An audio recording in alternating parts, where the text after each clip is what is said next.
Whoosh! Lonnie Johnson's Super Soaking Stream of Inventions by Chris Barton, illustrated by Dawn Tate. Every day brought a challenge for young Lonnie Johnson, the challenge of finding space for his stuff. 6 Johnson kids were squeezed into their parents' small house in Mobile, Alabama. Lonnie would have loved a workshop of his own, but there just wasn't room. There was nowhere to keep his rocket kits. Bamboo shooters, rubber band guns, erector set, go-kart engine, bolts and screws and other spare parts his dad let him bring in from the shed, and various other things he'd hauled back from the junkyard. Lonnie loved building and creating. Ideas for inventions just kept on flowing. He learned how to make rockets from scratch. Kids at school gathered to watch Lonnie launch them. And he learned how to make rocket fuel. When it caught fire in the kitchen, Lonnie's mom didn't make him stop. She just sent him to work outside. Lonnie wanted to spend his life designing things, building things, and getting them to work. He wanted to be an engineer. However, Lonnie took an exam that said he would not make a very good one. His dream had been challenged. Lonnie was discouraged, but he knew that whoever had graded his test hadn't met Linux. Inspired by a TV show, Lonnie had built his own robot. He made it out of scrap metal and named it Linux. Compressed air cylinders and valves allowed Linux's body to turn and its arms to move. The switches came from an old broken jukebox. Lonnie used a tape recorder to program Linux, and as a bonus, the reels looked like eyes. Lonnie wanted to enter his creation in a science fair, but he couldn't get the transmitter to work. Without it, Lonnie couldn't send commands to Linux. Science fairs came and went. Lonnie missed one, and then another, until he got an idea. Now, Lonnie may or may not have asked before he borrowed his little sister's walkie-talkie, but it fixed the transmission issues. His school's team took freshly finished Linux to a 1968 science fair at the University of Alabama, where only 5 years earlier African American students hadn't even been allowed. Having to compete in a place that still wasn't very welcoming? Now, that was a challenge with a capital C. Against other schools from all over the state, Lonnie's team won first place. Soon Lonnie left home to go to college at Tuskegee Institute, where he stood out as a self-confident, insightful, creative thinker. He stood out as a student who asked the right questions, precisely defined problems, and formulated solutions. And he stood out as the guy who built his own booming sound system out of cast-off electronics. It even had lights that flashed in sync with the beat. Lonnie sometimes studied right in the middle of his own parties. The extra studying paid off. He became an engineer after graduation, and that took him beyond Alabama. Way beyond. When NASA was sending an orbiter and probe called Galileo to Jupiter, the space agency needed to ensure a constant supply of power to the orbiter's computer memory. The engineer who had to figure out how to do it was Lonnie. His challenge was to come up with a lightweight backup system able to keep essential functions going in case the main power was lost. It wasn't easy. It wasn't obvious, but Lonnie found a solution. Some at NASA's Jet Propulsion Laboratory doubted his idea would work. Lonnie convinced them it would. He was right. As it photographed Jupiter and its moons, Galileo was supported by the power package that Lonnie designed. Much of what we know about Jupiter could have been at risk in a power failure, if not for Lonnie. Ideas for other problems to solve just kept on flowing. They flowed whether Lonnie was working with hundreds of people at NASA or up late tinkering with his own inventions in, finally, his own workshop. Lonnie knew the world's millions of refrigerators and air conditioners needed a new cooling system, one that didn't use R12, a chemical that was bad for the environment. He had an idea for using water and air pressure instead. To test his idea, he made a pump and nozzle, connected them to the bathroom faucet, turned on the faucet, turned on the pump, and then whoosh! The stream that blasted across the bathroom was so powerful it created a curtain-swirling breeze.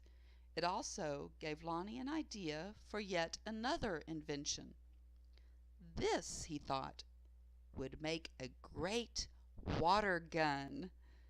First, he had to find or make the parts, including a pump small enough for a child to handle. Then, he had to glue the parts together into a prototype, an early version with room for improvement. Finally, Lonnie tested his strange-looking squirt gun at a picnic. "Does it really work?" a man asked. "Sure," Lonnie said. "Want to see?" Lonnie worked the pump, which squeezed air into a chamber. When he pulled the trigger, the air escaped, forcing water out with a whoosh. For a water battle to be a fair fight, there couldn't be just one of Lonnie's water guns. He needed help making more. So he went to toy company after toy company after toy company. The word no flowed again and again, but finally one company said yes. It planned to make his water gun. Lonnie also had other projects: a water-propelled toy airplane, 2 kinds of engines, and his cooling system. He found investors to provide the money for turning his ideas into products people could buy. He made a leap of faith, quit his day job, and devoted himself to full-time inventing. But soon each plan fell apart, even the one for the water gun. These things sometimes happen.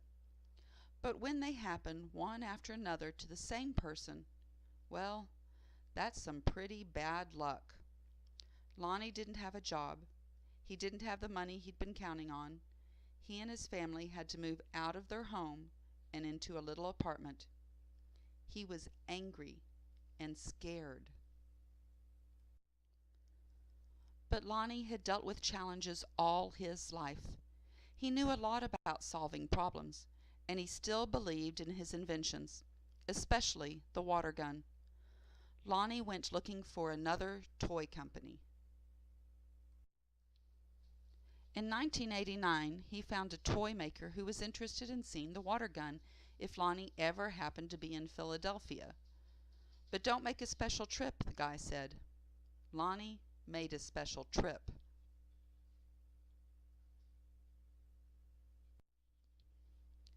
In his wife's suitcase, he carried a new prototype.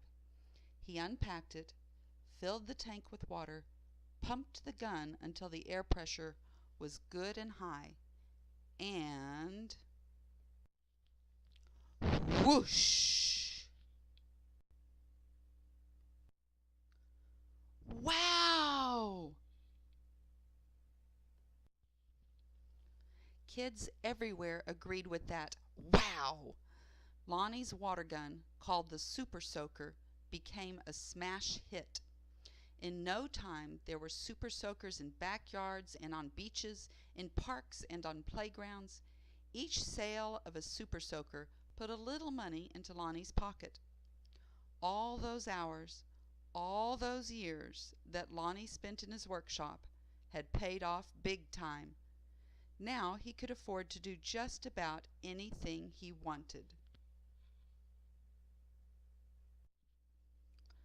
So what did Lonnie do? He got a bigger workshop, which is where you'll find him today.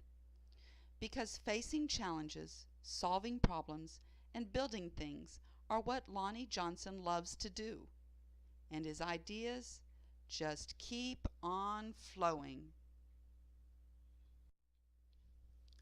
Author's note: a super soaker uses a pump to compress the air found in its water reservoir, which puts pressure on the water. When the trigger is pulled, the pressurized water can escape and whoosh. If you search the internet for how super soakers work, you'll find a lot more about what goes on inside Lonnie Johnson's most famous invention. Footnote: throughout his life, Lonnie Johnson has sometimes worked alone and at other times as part of a team.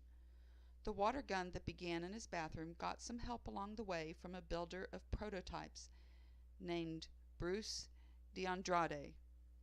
The names of both men appear on the original patent for what became known as the Super Soaker. However, Bruce's widow, Mary Ann, told me that her husband considered Lonnie to be the inventor. Back up to the text.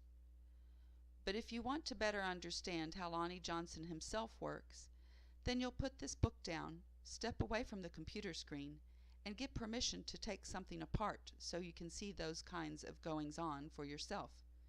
You might even start with the Super Soaker. This book began with a lunchtime conversation I had with a couple of librarians in Texas. They had recently gone to a seminar where attendees were asked to draw a picture of a scientist. The most common image was of a guy who resembled Albert Einstein: lab coat, wild hair, white skin. The point of the exercise was to draw attention to the fact that scientists are more diverse than that. The lesson those librarians learned rubbed off on me, and by dinner time I had found the story of the African-American rocket scientist who invented the Super Soaker. What was most appealing to me about Lonnie Johnson's story was the fact that it was still unfolding. He didn't just take his Super Soaker money and retire young. Instead, he directed it toward hands-on efforts to solve one of the most important engineering puzzles of our day. His mission? To efficiently harness heat energy from the sun and other sources in order to generate the electricity we need without polluting the planet. I loved talking with Lonnie Johnson for this book. I have never laughed as hard during an interview as I did when we discussed his work on Linux and how his family put up with his efforts, or rather, how they encouraged him. It's no surprise that today, even as he continues his own work, Lonnie Johnson makes time to encourage the efforts of tomorrow's scientists and engineers. I hope that this book will encourage them too.